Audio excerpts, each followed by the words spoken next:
Welcome, here I've got XIAOMI Mi 10T Lite and I'm gonna show you how to turn on and off the camera grid lines at this device. So at first we have to tap on the camera button to open it, and for now we are in the standard photo mode.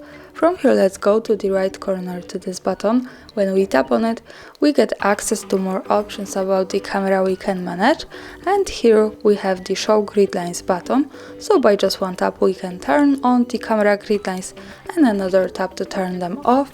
As you can see, the yellow color suggests that now they are turned on, so let's stay on this. And here in the camera preview we can see these lines. They are helpful, for example, when we want to use the rule of 30 in photography or making experiments with composition. Also remember that these lines are not visible at the real picture, so when I take a photo and when I go here to the left corner at the bottom to the gallery, we can't see them at the real picture.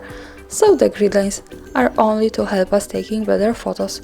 And of course, when we don't need this, we can easily go back to the right corner, then tap again on this button. So for now the grid lines have gone in the preview. And that's all. Thanks for watching, subscribe our channel and leave the thumbs up.